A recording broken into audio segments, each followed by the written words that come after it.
अस्सलाम वालेकुम। Doctor Mohammad Akram hero tension नजर है। तो आज देखते वीडियो का मेरा मकसद ये था कि हमारे इलाके में बसंत किस तरह मनाई जा रही है और इसके बाद मैं आपको बताऊंगा कि ये बसंत की कौन सी कैटेगरी में आती है। ये देखें हमारे इलाके में भी कोई बसंत मनाई जा रही है। ये देखें सारी वेदर बसंत वालों को देखें। ये देखिए ये कह रहा है जी मैं भी बसंत बना रहा हूँ, मुझे वीडियो मेरी बना। ओके जी। और ये देखे हल्की फुल्की पतंगबाजी हो रही है। ये देखे और इधर भी ये देखे एक छत है और इधर भी देखे। यानी बेसिकली ये जो पतंगबाजी है ना हो रही है, तो इधर भी और इधर भी ये देखे। तो बेसिकली ये पतंगबाजी जो हो रही है ना, ये मेरा दिखाने का मकसद ये था कि हमारे इलाके में तकरीबन ये कैटेगरी 10 की है पतंगबाजी। यानी अगर कैटेगरी 1 दे ना, तो जब बसंत होती थी ना पहले, आज से 20-25 साल पहले, तो इस टाइम ये इतनी गुड़ियाँ तो क्या कहते हैं सुबह सुबह फजर के बाद ही उड़ी होती थी। लिहाजा ये पतंगबाजी बसंत नहीं कहा जाएगा, इसको कहा जाएगा कि बसंत की पूछ, क्योंकि ये एक छोटी सी मतलब थोड़ी थोड़ी गुड़ियाँ थी। तो इस टाइम इतनी पतंगबाजी होती थी, लाखों गुड़ियाँ आसमान पे मौजूद होती। लिहाजा ये बसंत चूँकि 25 साल बाद हुई है, गुड़ियों की कमी और क्या कहते हैं उनकी कीमतें ज़्यादा थी, इसलिए बसंत नहीं मनाई जा सकी। और हमारे इलाके में तो भाई ये ठंडी ठारी बसंत है। तो उम्मीद है कि आपके इलाकों में भी, क्योंकि मैंने देखा है हर इलाके की ना अपना एक सिस्टम है। तो हमारे इलाके में तो भाई ऐसी बसंत चल रही है। ये देखिए चीलें भी उड़ रही हैं, इनको डोर कुछ नहीं कहती क्योंकि ये भाग जाती हैं। ओके जी, अल्लाह हाफिज़। ये थे हमारे इलाके में बसंत के कुछ हालात। उधर हमेशा की तरह मैं ही होता हूँ। देखिए बसंत जो सी ना होनी चाहिए थी, तो लेकिन वो नहीं की जा सकी, जिसकी वजह से सारे प्रॉब्लम आए हैं।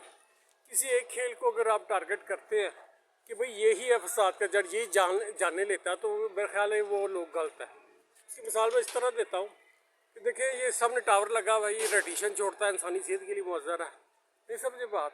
और उसके बाद बिजली ले लो, वो भी बंदे मार जाती है, मोटरसाइकिल से भी बंदा गिर के मार जाता है। और उसके बाद ये इधर ट्रांसफार्मर लगा हुआ है, तो क्या कहते हैं इधर ये नंगी तारे हैं, बाज़ दफ़ा इनको भी कोई हाथ लग जाए वो भी बंदा मार जाता है। तो इसका मतलब ये हुआ कि अगर आप किसी एक खेल को या एक चीज़ को टारगेट करते हैं तो उसके साथ ज़्यादती होती है।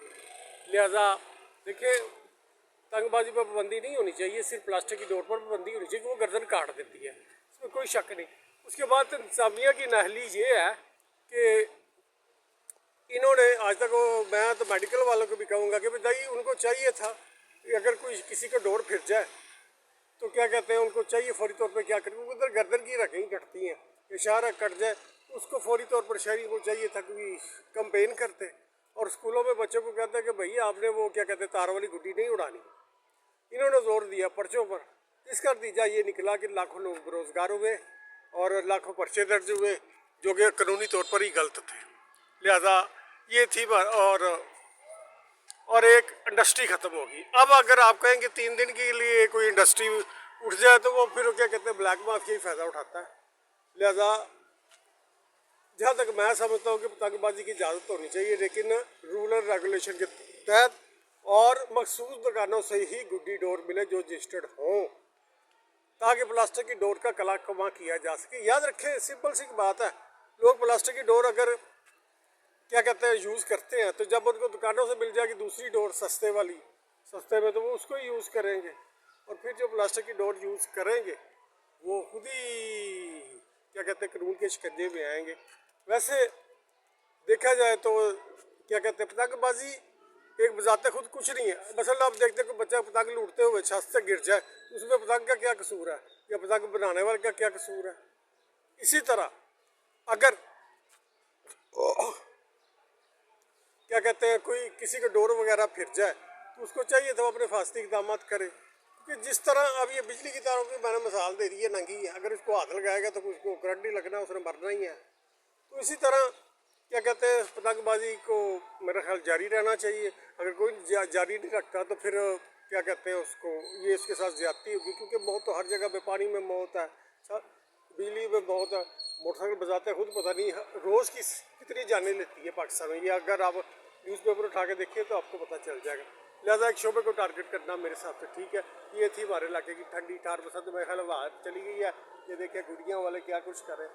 ओके जी, अल्लाह हाफिज़। इतने बड़ा बसंत का पहला दिन था ये हमारे इलाके में। ओके जी, अल्लाह हाफिज़।